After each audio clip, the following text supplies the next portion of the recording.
वन्देऽहं श्रीगुरुश्रीयुतपदकमलं श्रीगुरुन् वैष्णवांश्च श्रीरूपं साग्रजातं सहगण रघुनाथान्वितं तं सजीवं साद्वैतं सावधूतं परिजनसहितं कृष्णचैतन्यदेवं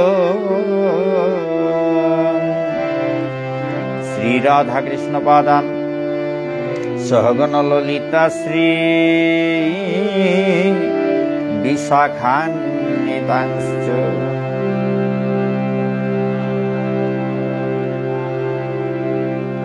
श्रीचैतन्य मनोभीष्टं स्थापितं येन भूतले स्वयं रूपकदा मह्यं ददाति स्वपदान्तिकं नमो विष्णुपदाय कृष्णप्रेष्ठाय भूतले श्रीमते राधारमण दास वैराग्य बाबाजी महाराज इति नामिने नमो विष्णुपदाय कृष्णप्रेष्ठाय भूतले श्रीमते गौरचन्द्र दास इति नामिने पंचतत्त्वात्मकं कृष्णं भक्तरूपस्वरूपको भक्तावतारं भक्तैक्यं नमामि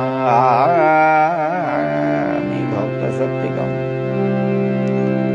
वाञ्छाकल्पतरुभ्यश्च कृपासिन्धुभ्येव च पतितानां पावनेभ्यो वैष्णवेभ्यो नमो नमः। जय रूप सनातन भट्ट रघुनाथ श्रीजीव गोपाल भट्ट दास रघुनाथ हा कृष्ण करुणा सिंधु दीनबंधु जगतपते गोपेश गोपिका कांत राधाकांत नमोस्तुते। तप्त कांचन गौरांगी राधे वृंदावनेश्वरी वृषभानुसुतां देवी प्रणमामि हरिप्रिये।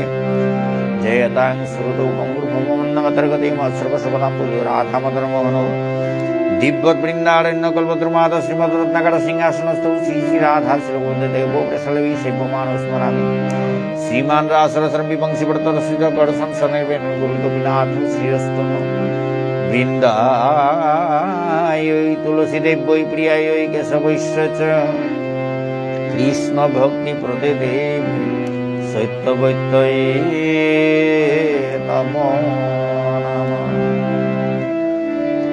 जय श्री कृष्ण चैतन्य प्रभु नित्यानंद श्री अद्वैत गदाधर शिवासादि गौर भक्त वृंद।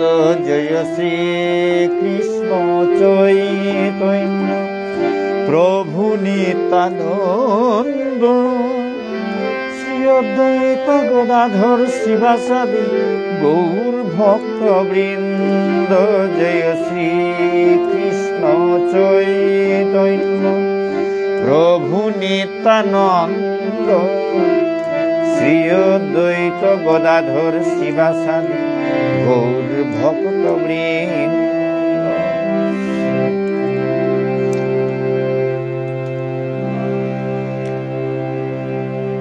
हरे कृष्ण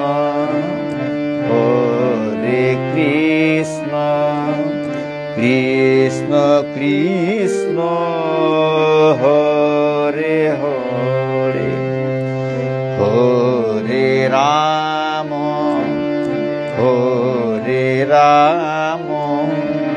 राम राम हरे हरे हरे कृष्ण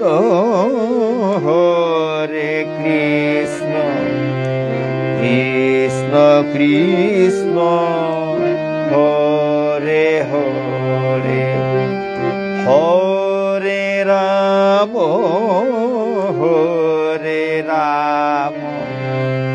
राम राम हरे हरे হরে কৃষ্ণ কৃষ্ণ কৃষ্ণ হরে হরে, হরে রাম রাম রাম হরে হরে, হরে কৃষ্ণ কৃষ্ণ কৃষ্ণ হরে হরে, হরে রাম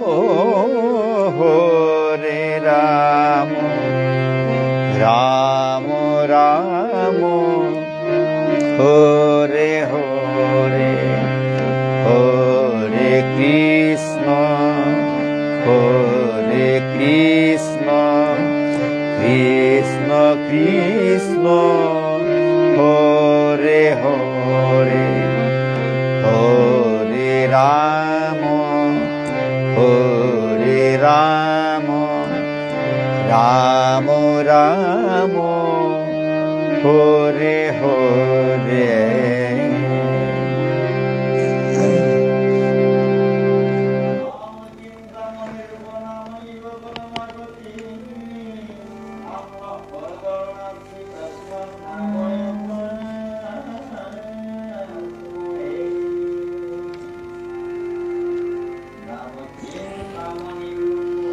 সুধী ভক্তবৃন্দ, এখন পাঠ করতে যাচ্ছি শ্রীমদ্ ভগবদ গীতা যথাযথ গ্রন্থের ৪র্থ অধ্যায় অর্থাৎ জ্ঞান যোগের ৬ নম্বর শ্লোক।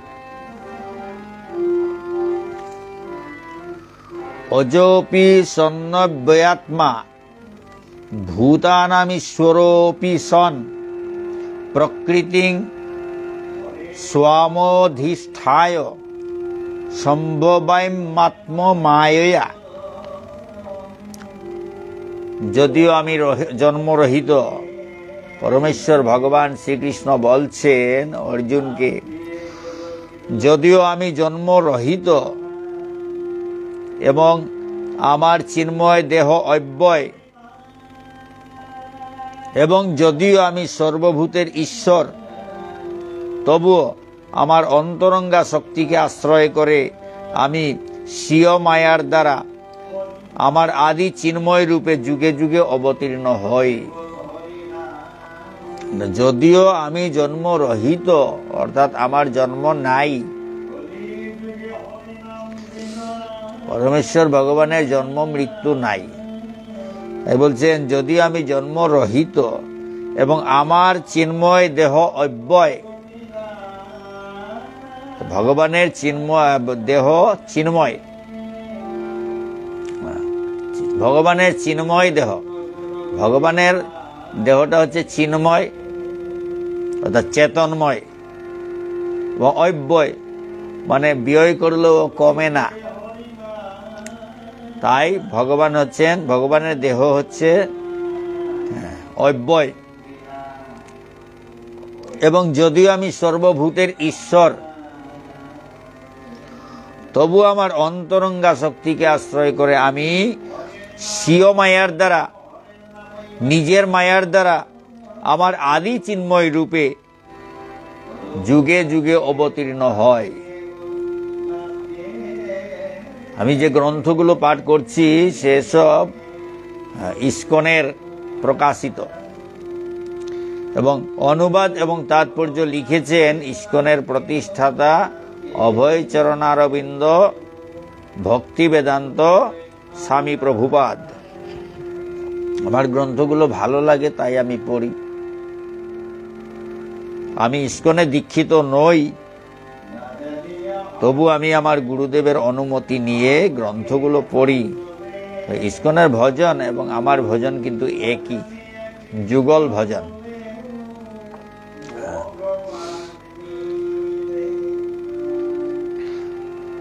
রাস্তা যখন একটাই, তাই আমার সুবিধা হয়, সবকিছু আমি পাচ্ছি, তাই আমি পড়ি এবং আমার ভালো লাগে, তাই আমি সবাইকে শোনাচ্ছি। তাৎপর্য বলছে কি, ভগবান এখানে তার আবির্ভাবের বৈশিষ্ট্য বিশেষভাবে বর্ণনা করেছেন।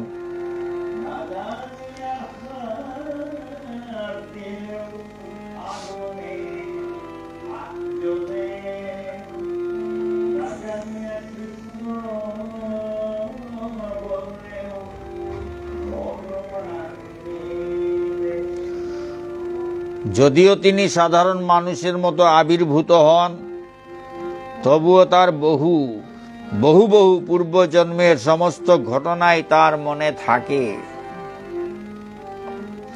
কিন্তু সাধারণ মানুষ কয়েক ঘন্টা পূর্বে কি ঘটেছিল তা মনে রাখতে পারে না।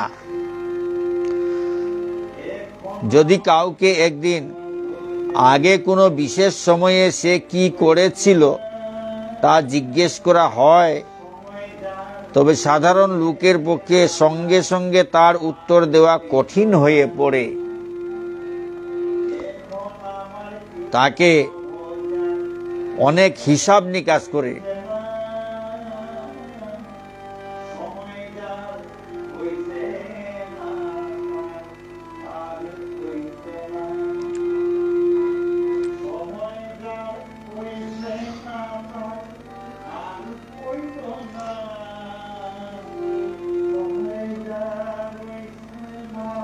তাকে অনেক হিসাব নিকাশ করে স্মৃতির মন্থন করে তবে মনে করতে হয় গতদিন কোন সময়ে সে কি করেছিল।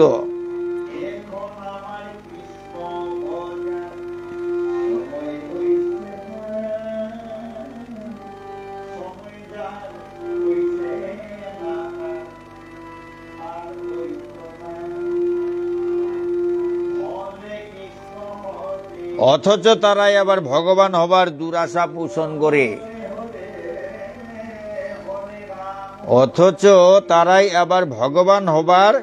দুরাশা পোষণ করে। এই ধরনের অর্থহীন দাবি শুনে কারুরই বিভ্রান্ত হওয়া ঠিক নয়।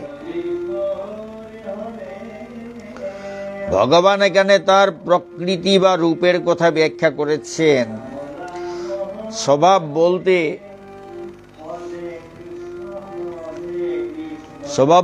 প্রকৃতি এবং স্বরূপ দুইই বুঝায়।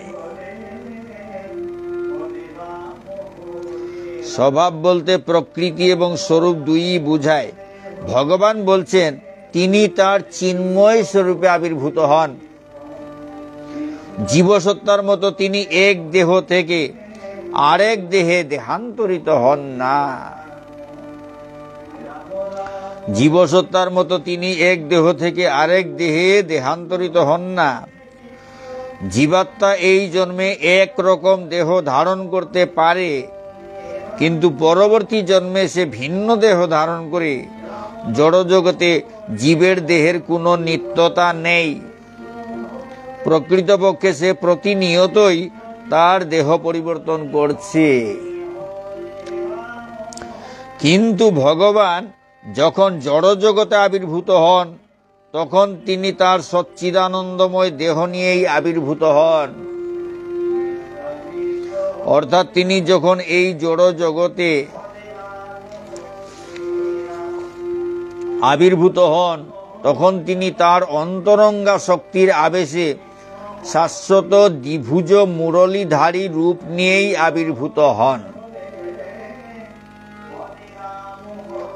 জড়জগতের কোনো কলুষী তার রূপকে স্পর্শ করতে পারে না। কিন্তু তিনি যদিও তার প্রকৃত রূপ নিয়ে এই জড়জগতে আবির্ভূত হন এবং সর্ব অবস্থাতেই তিনি সমস্ত জগতের অধীশ্বর থাকেন, তবুও তার লীলা আর 5 জন মানুষের জীবনের মতো বলেই মনে হয়।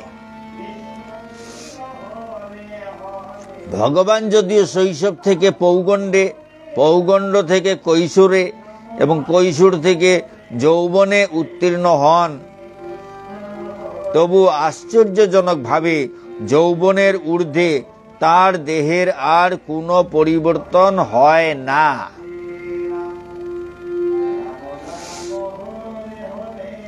কুরুক্ষেত্র যুদ্ধের সময় তার অনেক পৌত্র ছিল।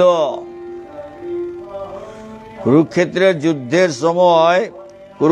যুদ্ধের সময় তার অনেক পৌত্র ছিল, নাতি ছিল। অর্থাৎ জাগতিক হিসাবে তার তখন অনেক বয়স হয়েছিল, কিন্তু তাকে দেখে মনে হতো যেন তিনি 20-25 বছরের যুবক।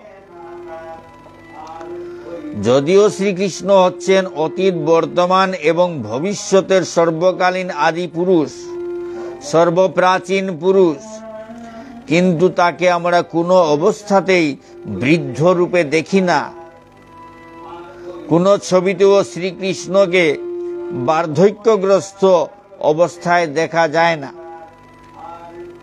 কোন ছবিতেও শ্রীকৃষ্ণকে বার্ধক্যগ্রস্ত অবস্থায় দেখা যায় না। কখনো তার দেহের অথবা বুদ্ধির কোন রকম বিকার হয় না। তাই আমরা সহজেই বুঝতে পারি, এই জড়জগতে এসে সাধারণ মানুষের মতো লীলা খেলা করলেও তিনি চিরকালই অজ, নিত্য, শাশ্বত, পুরাতন, আদিপুরুষ, সচ্চিদানন্দময়। তার আবির্ভাব ও অন্তর্ধান সূর্যের মতো আমাদের দৃষ্টিপথে উদিত হলে যেমন আমরা মনে করি সূর্যের উদয় হলো। আকাশে সূর্যকে দেখে যেমন আমরা মনে করি সূর্য এখন আকাশে রয়েছে। তারপর আমাদের দৃষ্টির আড়ালে চলে গেলে যেমন আমরা মনে করি সূর্য এখন অস্ত গেল, কিন্তু প্রকৃতপক্ষে সূর্য এক জায়গায় স্থির হয়ে আছেন। আমাদের বিকৃত ইন্দ্রিয়ের প্রভাবে আমরা মনে করি যে সূর্য উদিত হয় এবং অস্ত যায়। ভগবানও তেমন নিত্য। তার আবির্ভাব এবং অন্তর্ধান সাধারণ মানুষের জন্ম মৃত্যুর মতো নয়, তা সম্পূর্ণ ভিন্ন। এর থেকে আমরা স্পষ্টই বুঝতে পারি তার অন্তরঙ্গা শক্তির প্রভাবে ভগবান সৎ, চিৎ, আনন্দময় এবং জড়া প্রকৃতির দ্বারা তিনি কখনই প্রভাবিত হন না। বেদে উল্লেখ আছে ভগবান অজ, কিন্তু তবুও তার বহুধা প্রকাশ স্বরূপ মনে হয় যেন তিনি সাধারণ মানুষের মতো জন্ম নিলেন। সমস্ত বৈদিক অনুশাস্ত্রাদিতেও অনুমোদন করা হয়েছে যে ভগবান যখন অবতরণ করেন তখন জীবের মতো জন্মগ্রহণ করেন বলে মনে হলেও তিনি তার অপ্রাকৃত ও অপরিবর্তনীয় দেহস্বরূপ নিয়েই অবতরণ করেন। শ্রীমদ্ ভাগবতে আছে, কংসের কারাগারে তিনি চতুর্ভুজ এবং ষড়ৈশ্বর্যপূর্ণ নারায়ণ রূপ নিয়ে তার মায়ের সামনে আবির্ভূত হন। জীবসত্তার প্রতি তার অহৈতুকী কৃপার ফলেই তিনি তার শাশ্বত আদি রূপ নিয়ে আবির্ভূত হন, যার ফলে তারা পরম পুরুষোত্তম ভগবানের প্রতি মনোনিবেশ করতে পারে এবং নির্বিশেষবাদীরা ভ্রান্তিবশত ভগবানের রূপ নিয়ে যেভাবে চিন্তা করে সেইভাবে মানসিক জল্পনা কল্পনায় আকৃষ্ট হতে পারে না।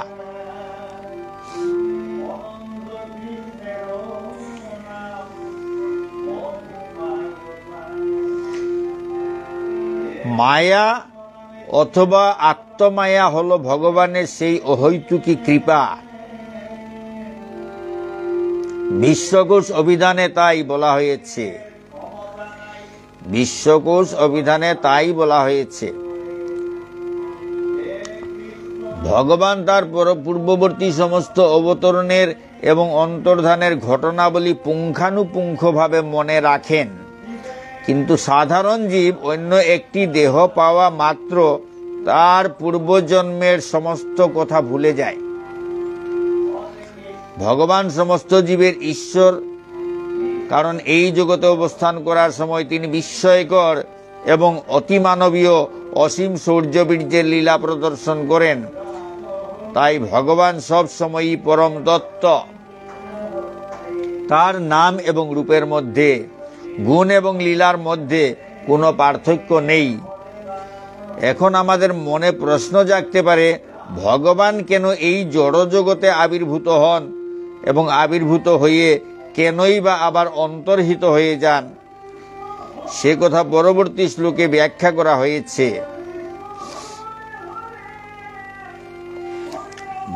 আজকের গীতা পাঠ এখানে শেষ হলো।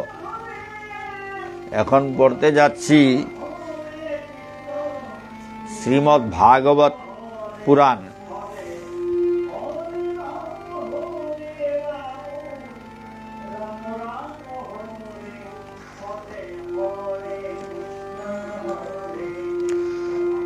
শ্রীমদ্ ভাগবতের দশম স্কন্ধের 15 নম্বর অধ্যায় এবং অর্থাৎ ধেনুকাসুর বধ অধ্যায়ের 35 নম্বর শ্লোক।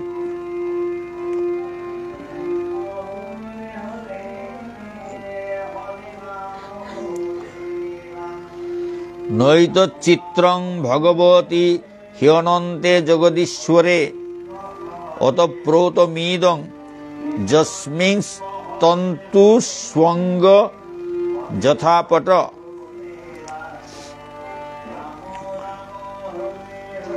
প্রিয় পরীক্ষিত,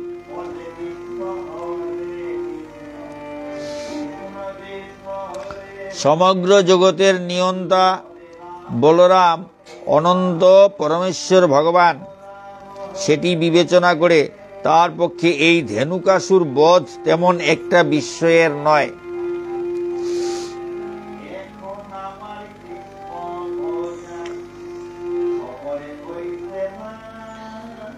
বাস্তবিকই একটি বোনা কাপড় যেমন তার নিজের সুতার মধ্যে ওতপ্রোতভাবে বিদ্যমান থাকে, ঠিক তেমনি সমগ্র জগৎ তার মধ্যেই বিরাজ করে। প্রিয় পরীক্ষিত,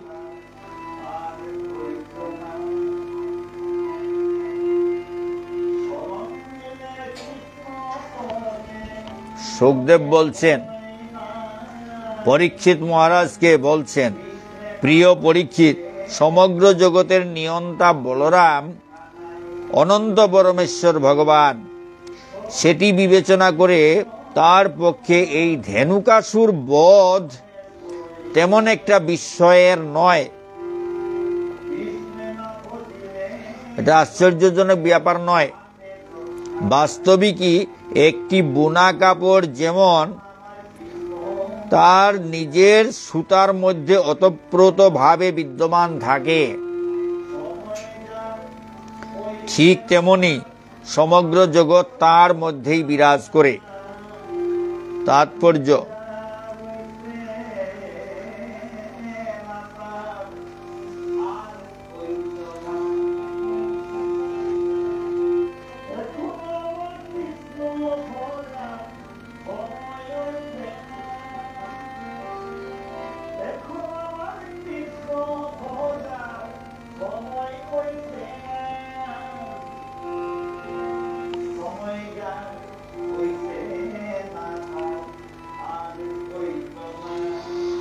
দুর্ভাগা ব্যক্তিরা পরমেশ্বর ভগবানের আনন্দময় লীলাবিলাস হৃদয়ঙ্গম করতে পারে না। এই সম্পর্কে শ্রীল জীব গোস্বামী ব্যাখ্যা করেছেন যে পরমেশ্বর ভগবান অসীম শক্তি ও ক্ষমতার অধিকারী, যা এখানে অনন্ত শব্দটির দ্বারা অভিব্যক্ত হয়েছে। নির্দিষ্ট পরিস্থিতির প্রয়োজন অনুসারে ভগবান তার শক্তির ক্ষুদ্রাতি ক্ষুদ্র অংশ প্রদর্শন করেন। বেআইনিভাবে তালবন দখলকারী আসুরিক গর্দভের দলকে শ্রী বলরাম দমন করতে চেয়েছিলেন, এবং তাই তিনি ধেনুকাসুর ও অন্যান্য অসুরদের সহজেই হত্যা করতে প্রয়োজনীয় দিব্য ঐশ্বর্য প্রদর্শন করেছিলেন।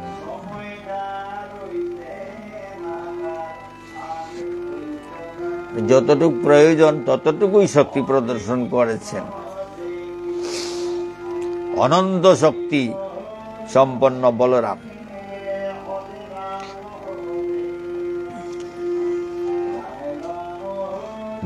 বলরামের শক্তি অনন্ত, কিন্তু যখন যতটুক দরকার ততটুকুই শক্তি প্রদর্শন করতে হয়। এই ধেনুকাসুরকে বধ করতে যতটুক দরকার ততটুক শক্তি দিয়েই তাকে হত্যা করেছিলেন। এখানে শ্রীমদ্ ভাগবত পাঠ শেষ হলো। এখন পড়তে যাচ্ছি শ্রী চৈতন্য চরিতামৃত।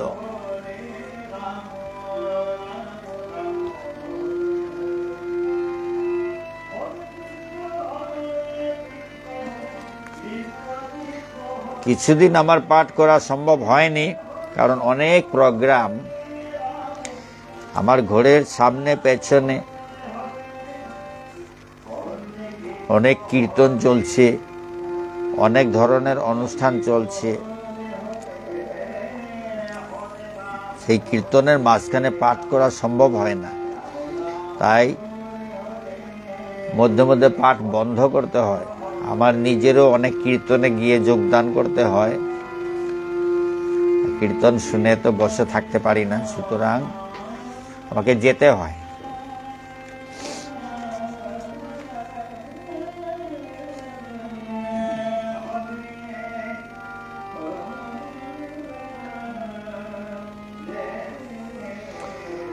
শ্রী চৈতন্য চরিতামৃতের আদিলীলা দ্বিতীয় পরিচ্ছেদ ৬৪ নম্বর শ্লোক। শুনো ভাই, এই শ্লোক করহ বিচার, এক মুখ্য তত্ত্ব, তিন তাহার প্রচার।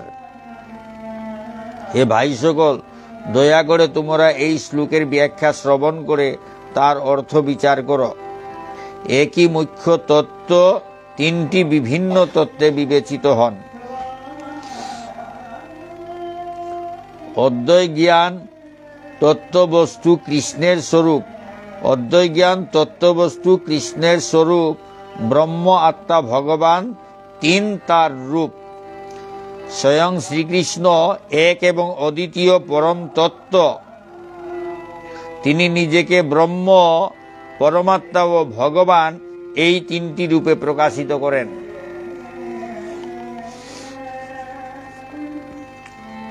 তাৎপর্য: শ্রীমদ্ ভাগবত থেকে উদ্ধৃত এই শ্লোকটিতে মুখ্য শব্দ ভগবান অর্থে পরমেশ্বর ভগবানকে বোঝানো হয়েছে। ব্রহ্ম ও পরমাত্মা হচ্ছেন সেই পরম পুরুষের আনুষঙ্গিক প্রকাশ। ঠিক যেমন রাজ্যের সরকার এবং মন্ত্রিমণ্ডলী হচ্ছে রাজার আনুষঙ্গিক প্রকাশ, অর্থাৎ পরম তত্ত্ব তিনটি বিভিন্ন স্তরে প্রকাশিত হয়েছে। পরম তত্ত্ব পরমেশ্বর ভগবান শ্রীকৃষ্ণ ব্রহ্ম এবং পরমাত্মা রূপে ও পরিচিত। পরম তত্ত্ব পরমেশ্বর ভগবান শ্রীকৃষ্ণ ব্রহ্ম এবং পরমাত্মা রূপেও পরিচিত। ভগবানের এই ধরনের বিভিন্ন প্রকাশ তার থেকে অভিন্ন। ভগবানের এই ধরনের বিভিন্ন প্রকাশ তার থেকে অভিন্ন।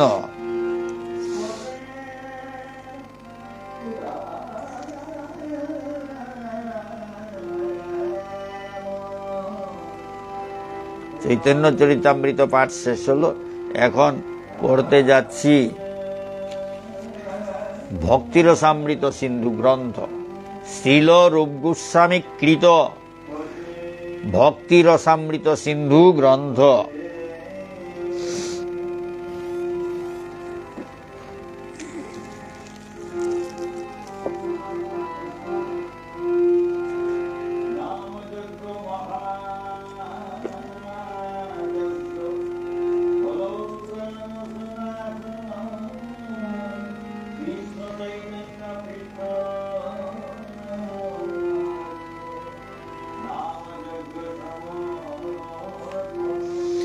এইভাবে আমরা দেবতাদের কাছে, ঋষিদের কাছে, পিতৃবর্গের কাছে, আত্মীয় স্বজনের কাছে, পশুদের কাছে এবং সমগ্র মানব সমাজের কাছে কৃতজ্ঞ। তাই আমাদের কর্তব্য হচ্ছে যে তাদের সেবা করে সেই সমস্ত ঋণ থেকে মুক্ত হওয়া। কিন্তু যদি কেউ এই সমস্ত কর্তব্য পরিত্যাগ করে অনন্যভাবে পরমেশ্বর ভগবানের শরণাগত হন, তাহলে তিনি তৎক্ষণাৎ তার সমস্ত ঋণ থেকে মুক্ত হন।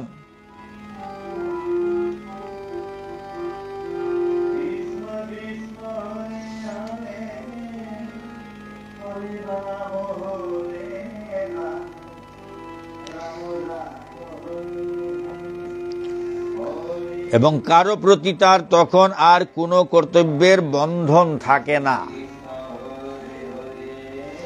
ভগবদ গীতাতেও আশ্বাস প্রদান করে পরমেশ্বর ভগবান শ্রীকৃষ্ণ বলেছেন, হে অর্জুন, সব রকম জড়জাগতিক ধর্ম পরিত্যাগ করে একমাত্র আমারই শরণাপন্ন হও, তাহলে আমি তোমাকে সমস্ত পাপ থেকে মুক্ত করব। সেজন্য তুমি কোনো চিন্তা করো না। অগস্ত্য সংহিতাতেও বলা হয়েছে, মুক্ত পুরুষদের যেমন শাস্ত্রের বিধিনিষেধগুলি অনুশীলন করতে হয় না, তেমন যে মানুষ ভগবান শ্রী রামচন্দ্রের সেবায় যুক্ত হয়েছেন তাকে আর বৈদিক শাস্ত্র নির্দেশিত বিধিনিষেধের অনুশীলন করতে হয় না। পক্ষান্তরে বলা যায় যে ভগবান শ্রী রামচন্দ্র বা কৃষ্ণচন্দ্রের ভক্তরা ইতিমধ্যেই সব রকমের জাগতিক বন্ধন থেকে মুক্ত হয়ে গেছেন এবং তাদের আর শাস্ত্র নির্দেশিত বিধিনিষেধের অনুশীলন করতে হয় না। এখানে ভক্তি রসামৃত সিন্ধু গ্রন্থ পাঠ শেষ হলো। আজকের পাঠ এখানে শেষ হলো। কত ভুল ত্রুটি তো থাকবেই, নিজ গুণে ক্ষমা করে গ্রহণ করবেন, নিজ গুণে ক্ষমা করে শুদ্ধ করে গ্রহণ করবেন। এখন আরো দুদিন হয়তো পাঠ করা সম্ভব হবে না, কারণ আমার সম্মুখেই বড় মন্দির রাধারমণের মন্দির আছে। আজকে নতুন করে আবার বিগ্রহ প্রতিষ্ঠা, নতুন বিল্ডিংয়ে বিগ্রহ প্রতিষ্ঠা হবে, সুতরাং মানে অনেক কীর্তন হবে। যদি সম্ভব হয় তাহলে তো পাঠ করব। এইরকম মধ্যে মধ্যে পাঠ বন্ধ হবে, আপনারা ক্ষমা করে নেবেন। জয় শ্রী শ্রী রাধা গিরিধারী কি জয়, শ্রী শ্রী নিতাই গৌর পঞ্চদত্ত কি জয়, শ্রী শ্রী গুরু মহারাজ কি জয়, অনন্তগুড়ি বৈষ্ণব ভক্তবৃন্দ কি জয়, শ্রীমদ্ ভগবত গীতা কি জয়, শ্রীমদ্ ভাগবত পুরাণ কি জয়, শ্রী চৈতন্য চরিতামৃত কি জয়, ভক্তি রসামৃত সিন্ধু গ্রন্থ কি জয়। রাধে শ্যাম। জয় রাধে।